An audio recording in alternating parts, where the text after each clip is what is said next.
원장님, 임플란트 수술 후에 지혈을 하려면 당연히 거즈는 세게 물고 있어야겠죠?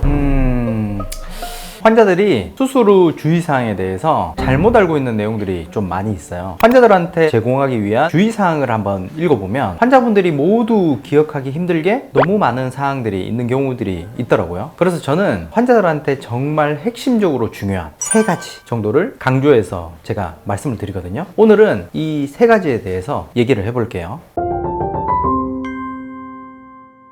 첫 번째, 차갑게 해주는 게 중요합니다.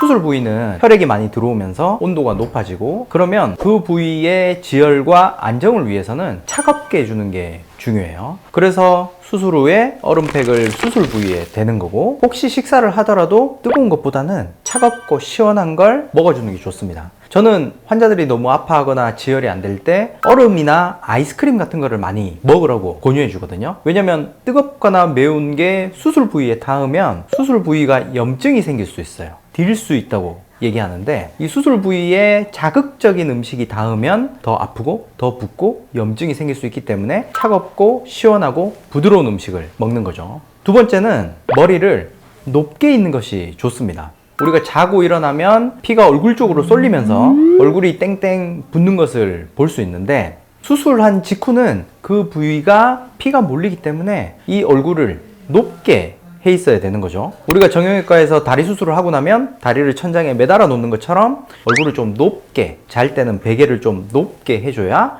다음날 출혈이 빨리 먹고 부종도 덜 생기는 거죠. 이 2가지가 굉장히 중요한 것이, 환자들이 붓고 아프게 되면 혈액이 고인 부분에서 멍이 만들어집니다. 그러면 멍이 빠지면서 얼굴에 파랗게 멍들고 그렇게 되니까 가족들이 너무나 걱정을 하더라고요. 이 2가지가 굉장히 중요하고요. 마지막으로, 환자들은 지혈을 하기 위해서 거즈를 꽉 무는 경향들이 있습니다. 실제로 그 수술 부위를 강하게 압박을 하면 우선 첫 번째로 마취가 깨고 나서 엄청 아파요.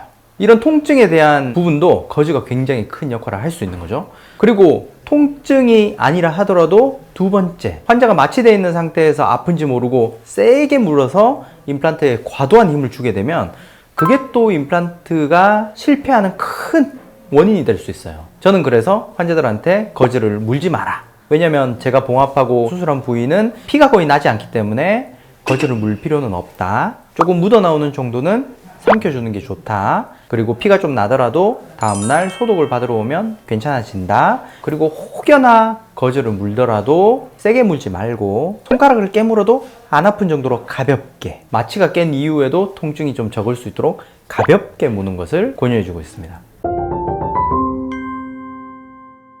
주의사항에 대해서 더 디테일한 다른 내용들이 많이 있겠지만, 오늘은 제가 아주 중요하게 생각하는 이 3가지에 대해서 말씀드렸고요. 혹시 관련해서 더 궁금한 사항이 있으면 제 댓글창에 남겨주시면 제가 조금 더 자세하게 궁금한 내용을 말씀드리도록 하겠습니다. 지금까지 환자의 인생을 살리기 위한 의사, 구강암면외과 김대현이었습니다.